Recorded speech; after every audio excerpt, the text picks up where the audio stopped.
Hello students, আজকে আমরা political সায়েন্সের খুব গুরুত্বপূর্ণ টপিক প্রিয়াম্বেলের সম্বন্ধে আমরা আলোচনায় যাব। গতবার ভিডিওতে আমরা গণপরিষদের ডিফারেন্ট কমিটিগুলোর সম্বন্ধে জেনেছিলাম এবং তার সাথে কিছু সেশন জেনেছিলাম। তো আজকে গুরুত্বপূর্ণ টপিক দিয়ে শুরু করব আমরা আজকে, যে প্রিয়াম্বেল, অর্থাৎ এটা বলার আগে তার মানে বুঝিনি যে what is the meaning of preamble. অর্থাৎ যদি ধরো এটা একটা ধরে নাও ব্রিজ, ব্রিজের ওপর দিয়ে কী চলে? গাড়ি ঘোড়া চলে।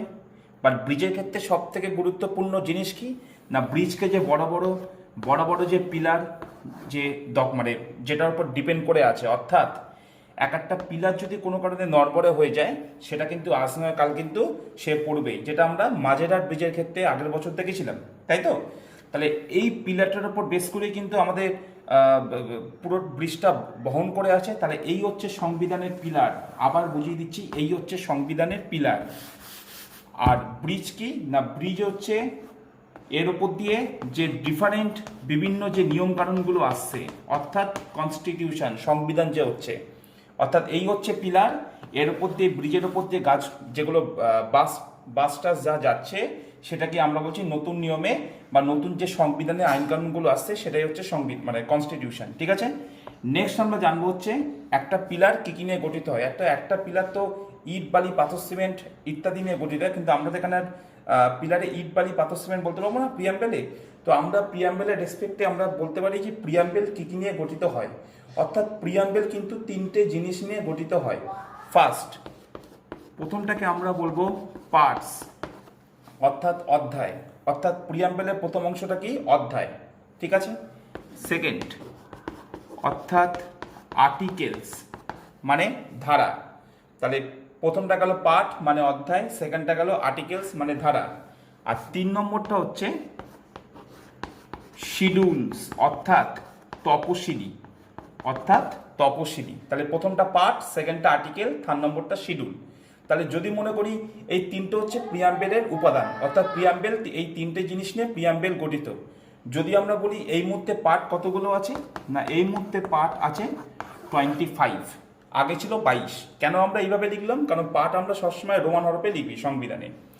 নেক্সট যদি বলি এই মুহূর্তে আর্টিকেল কটা আছে, না এই মুহূর্তে আর্টিকেল আমাদের 468 প্লাস, অর্থাৎ ক্রস করে চলে গেছে। প্রিভিয়াস ছিল 395। আর যদি বলি এই মুহূর্তে শিডিউল বা তপশিলি কটা আছে, না এই মুহূর্তে শিডিউল বা তপশিলি আছে 12, যেটাই আগে ছিল 8। তাহলে এই তিনটে জিনিস নিয়ে আমাদের প্রিয়াম্বেলটা গঠিত। এইবার পরীক্ষায় এই তিনটে জিনিস তো প্রচুর দেয়, এবং তার থেকে কী কী কোশ্চেন দেয় একটু এক দুই করে দেখে নিই। না প্রিয়াম্বেলকে আমরা কি বলতে পারি? না প্রিয়াম্বেলকে আমরা বলি বেসিক স্ট্রাকচার, অর্থাৎ মূল পরিকাঠামো। সংবিধানের মূল পরিকাঠামো বলি প্রিয়াম্বেলকে। আমরা বলতে পারি বিগিনিং, অর্থাৎ সংবিধানের শুরু। তাহলে সংবিধানের শুরু কাকে বলবো? না প্রিয়াম্বেলকে। আমরা বলতে পারি ইন্ট্রোডাক্টরি পার্ট, অর্থাৎ অবিচ্ছেদ্য অংশ। তাহলে কিন্তু তিনটে নামে আমরা চিনি। আমরা আরও একটা নামে চিনি, সেটা হচ্ছে একটু নোট ডাউন করে নেবে তোমরা। সেটা হচ্ছে কিন্তু বিগিনিংয়ের পর যেটা বললাম, basic structure, beginning, introductory part, আর basic philosophy of Indian constitution. ঠিক আছে, তাহলে এই কটা গেল প্রিয়াম্বেল কী কিনে গঠিত হয়, পার্টস, আর্টিকেল, শিডিউল, সেই তিনটে পয়েন্ট বললাম। এইবার জানতে হবে এই প্রিয়াম্বেলের কনসেপ্টটা কোন কান্ট্রি থেকে নেওয়া হয়েছিল, কারণ প্রতিটা জিনিসই আমরা ডিফারেন্ট কান্ট্রি থেকে অ্যাডপ্ট করি বা নিই। তাহলে প্রিয়াম্বেলের কনসেপ্টটা নেওয়া হয়েছিল ইউএসএ থেকে বা ইউনাইটেড স্টেট অফ আমেরিকা। যদি বলি এই প্রিয়াম্বেলের কথাটা ফার্স্ট কে বলেছিল, না প্রিয়াম্বেলের কথাটা ফার্স্ট বলেছিল JL নেহেরু।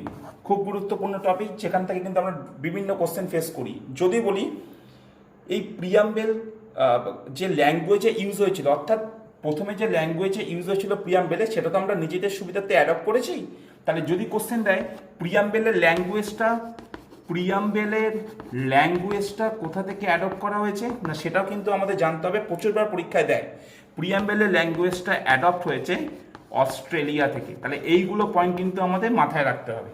তাহলে ফার্স্ট ইউএসএ থেকে নেওয়া হয়েছে, সেকেন্ড অস্ট্রেলিয়া থেকে ল্যাঙ্গুয়েজটা নেওয়া হয়েছে, নেক্সট হলো কে প্রথম বলেছিল, না JL নেহেরু। পরের পয়েন্টে আমরা যাব, যেটা প্রচুর কোশ্চেন দেয়, না প্রিয়াম্বেল কত সালে ফার্স্ট জেল নেহরু বলেছিল? না 13 ডিসেম্বর 1946, এটা ফার্স্ট, যেটা আমরা গণপরিষদের প্রথম অধিবেশনের মধ্যে পেয়েছিলাম। সেকেন্ড হচ্ছে প্রিয়াম্বেলটা কত সালে অ্যাডপ্ট করা হলো? অ্যাডপ্ট মানে আমরা সবাই জানি অ্যাডপ্ট মানে গ্রহণ বা গৃহীত। না 22 জানুয়ারি 1947, তাহলে 22 জানুয়ারি 1947 অ্যাডপ্ট করা হলো, ঠিক আছে। যদি বলি প্রিয়াম্বেলটা কার ওপর বেস করে দাঁড়িয়ে আছে, অর্থাৎ what is the base of preamble, না সেই ক্ষেত্রে কিন্তু আমাদের এটা খুব দেয় পরীক্ষায়,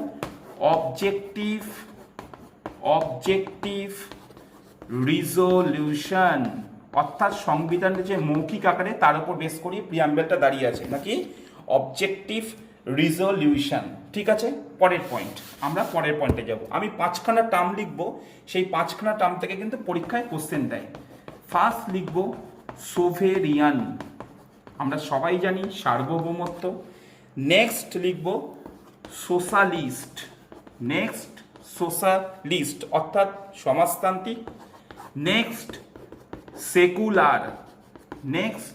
সেকুলার, অর্থাৎ ধর্মনিরপেক্ষ। নেক্সট ডেমোক্রেটিক, অর্থাৎ গণতান্ত্রিক। এবং নেক্সট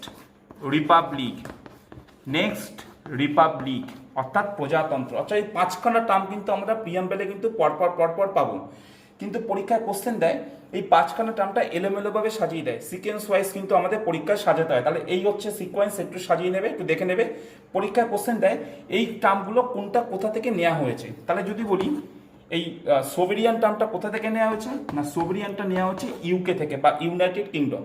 যদি বলি সোশ্যালিস্ট তাহলে কি হবে, না ইউএসএসআর বা রাশিয়া। যদি বলি সেকুলার কোথা থেকে নেওয়া হয়েছে, না ফ্রান্স। যদি বলি ডেমোক্রেটিক কোথা থেকে নেওয়া হয়েছে, না ইউকে। আর যদি বলি রিপাবলিক কোথা থেকে নেওয়া হয়েছে, এটাও ফ্রান্স। তাহলে এই কটা পয়েন্ট কিন্তু তোমাদের একটু নোট ডাউন করে নিতে হবে, ঠিক আছে। তাহলে এই কটা পয়েন্ট থেকে কিন্তু পরীক্ষা কোশ্চেন দেয়। এইবার এই কটা পয়েন্টের মধ্যে আরও একটা গুরুত্বপূর্ণ পয়েন্ট আমি বলবো। দেখছো সোশ্যালিস্ট, সেকুলার, আমি পরেগুলো মুছে দিচ্ছি। সোশ্যালিস্ট, সেকুলার অ্যান্ড ইন্টিগ্রিটি মানে ব্রাদারহুড, ভাই, অর্থাৎ সোশ্যালিস্ট, সেকুলার আর ইন্টিগ্রিটি পরীক্ষায় যে কোনো একটা টার্ম তুলে দিয়ে বলতে পারে এটি কত নম্বর অ্যামেন্ডমেন্ট, কত সালে ভারতীয় সংবিধানে এসছে। তাহলে আমাদের জানতে হবে 42nd অ্যামেন্ডমেন্ট 1976। অর্থাৎ যদি কোশ্চেন দেয় সেকুলার শব্দটি কত সালে বা কত নম্বর অ্যামেন্ডমেন্টে প্রিয়াম্বেলে অ্যাড হয়েছে, তাহলে কিন্তু বলতে হবে 42তম অ্যামেন্ডমেন্ট 1976। এই তিনটে থেকে কিন্তু পরীক্ষায় প্রচুর কোশ্চেন দেয়, তাহলে এটা কিন্তু আমাদের একটু মাথায় রাখতে হবে। নেক্সট আমরা যাব, আরও 3-4টে আমি টার্ম বলবো। যেমন ধরো জাস্টিস, পরীক্ষায় খুব দেয়, বিচার আমরা জানি। নেক্সট আমরা যাব লিবার্টি। নেক্সট যে টার্মটা আমরা বলবো ইকুয়ালিটি, এটা আমরা ফান্ডামেন্টাল রাইটও পাবো। নেক্সট আমরা জানবো ফ্র্যাটার্নিটি, অর্থাৎ এই কটা পয়েন্টে কিন্তু আমরা প্রিয়াম্বেলে পাবো।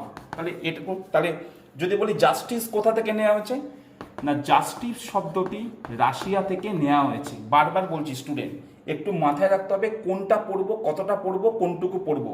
এগুলো কনসেপ্ট কিন্তু আর বাচ্চাবেলার কোশ্চেন, কিন্তু এগুলো কোথা থেকে নেওয়া হচ্ছে সেগুলি কিন্তু আমাদের দেয়। নেক্সট যদি বলি লিবার্টি, ইকুয়ালিটি, ফ্র্যাটার্নিটি, তাহলে অল আর ফ্রান্স, এগুলো একটু মাথায় রাখতে হবে, অল আর ফ্রান্স। নেক্সট আমরা পরে যাব, প্রিয়াম্বেলের পরবর্তী পর্যায়ে যাব সুপ্রিম কোর্ট। আমি শর্টে লিখলাম এসসি, অর্থাৎ সুপ্রিম কোর্ট, যাকে আমরা ভারতবর্ষের সর্বোচ্চ কোর্ট বলি। এই সুপ্রিম কোর্ট প্রিয়াম্বেলকে দুটো রায় দিয়েছিল, অর্থাৎ একটা রায় কি বলেছিল, ইজ নট পার্ট, মানে একটা রায় বলেছিল প্রিয়াম্বেলটা নাকি আমাদের সংবিধানের অংশ নয়। কিন্তু ক্লাসের আগে আমি আলোচনা করলাম প্রিয়াম্বেল ছাড়া কিন্তু আমাদের সংবিধানটা বাস্তবিকই কোনো কাল্পনিক বা মানে কোনো পথে আমরা সংবিধানটা রচনা করতে পারবো না।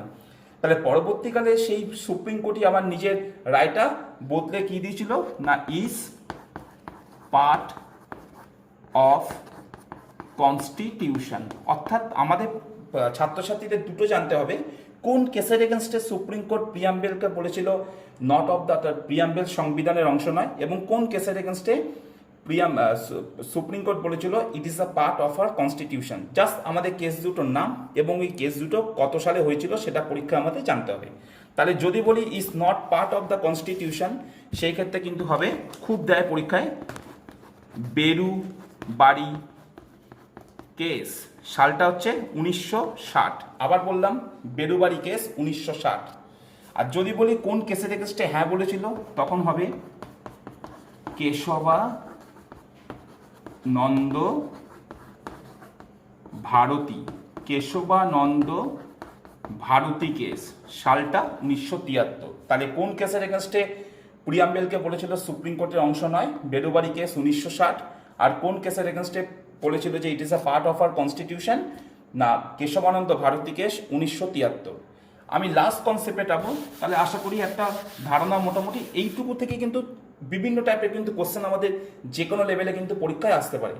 আমি এবার দুটো কোটেশনে যাব, অর্থাৎ প্রিয়াম্বেলের রেসপেক্টে কে কি বলেছিল। কোটেশন দুটো খুব ইম্পর্টেন্ট, একটু আমাদের মাথায় রাখতে হবে। অর্থাৎ প্রিয়াম্বেলকে কে বলেছিল সোল, আত্মা। এখানে কিন্তু আমাদের একটু কনফিউশন হয়, আমরা কিন্তু আর্টিকেল 32 কথা বলছি না, সেটা কিন্তু B R Ambedkar heart and soul বলেছিল। আমরা বলছি প্রিয়াম্বেলকে সোল কে বলেছিল, তখন কিন্তু হবে ঠাকুরদাস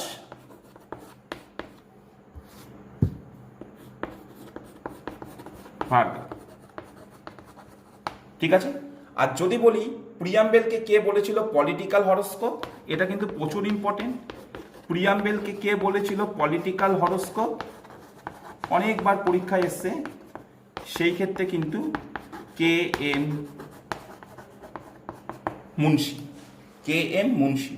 তাহলে এই দুটো কোটেশন কিন্তু পরীক্ষায় খুবই দেয়। ঠিক আছে। আরেকটা কোটেশন আমি বলে দিচ্ছি, প্রিয়াম্বেলকে কে বলেছিল কি অফ দ্য কনস্টিটিউশন, চাবিকাঠি, সেটা কিন্তু আমাদের একটু জানতে হবে। এটা একবার সিজিএল এসেছিল, আর্নেস্ট বার্কার। তাহলে এইভাবে কিন্তু যদি আমরা প্রিয়াম্বেলটা ভাবি বা এইভাবে যদি ছকের আন্দাজে আমরা পড়ি, তাহলে কিন্তু যে কোনো পরীক্ষায় এইভাবে কিন্তু ঘুরিয়ে ফিরিয়ে প্রিয়াম্বেল থেকে আমরা কোশ্চেন পাই। তাহলে এগুলো কিন্তু স্টুডেন্ট একটু মাথায় রাখতে হবে। ঠিক আছে। তো আবার বলছি, প্রিয়াম্বেলটা কত সালে এসেছিল, কে বলেছিল, ল্যাঙ্গুয়েজটা কোথা থেকে নেওয়া হয়েছিল, কনসেপ্টটা কোথা থেকে নেওয়া হয়েছিল, যে 5খানা টার্ম সেটার সম্বন্ধে বললাম, এবং সেই 5খানা টার্ম কোথা থেকে নেওয়া হচ্ছে সেই কান্ট্রিগুলোর নাম বললাম। সেকেন্ড বললাম হচ্ছে কোন 3টে টার্ম কোন অ্যামেন্ডমেন্ট কত সালে এসছে সেটা বললাম। দিয়ে আরও জাস্টিস থেকে শুরু করে আরও কিছু টার্ম লিখলাম, সেগুলো কোথা থেকে এসছে সেটা দেখলাম। প্রিয়াম্বেলটা কার ওপর বেস করে দাঁড়িয়ে আছে আমরা জানলাম, অবজেক্টিভ রিজলিউশন, যেটা জেল নেহেরু ফার্স্ট সেশনের মাধ্যমে সেটাকে নিয়ে এসেছিল। দেন সুপ্রিম কোর্ট দুটো কেস দিয়েছিল, একটা কেসের এগেনস্টে বলেছিল না it is a not part of constitution, আর একটা কেসের এগেনস্টে হ্যাঁ বলেছিল। তাহলে সেই কেস দুটো কী কী সেগুলো কিন্তু জানতে হবে। এবং তার সাথে 3টে যে কোটেশন, যেটা প্রিয়াম্বেল থেকে বারবার কোশ্চেন রিপিট করে, যদি কোশ্চেন কোটেশন থেকে দেয় তাহলে সেই কটা কোটেশনও কিন্তু লিখে দিলাম। ঠিক আছে। তাহলে এই পর্যন্ত আজকে প্রিয়াম্বেল থাকলো। আমরা নেক্সট ভিডিওতে কিন্তু আরও গুরুত্বপূর্ণ টপিক পলিটিক্যাল সায়েন্স থেকে নিয়ে আলোচনা করব। ঠিক আছে। ততক্ষণ দেখতে থাকো জিএসসি। ভালো থেকো। Thank you.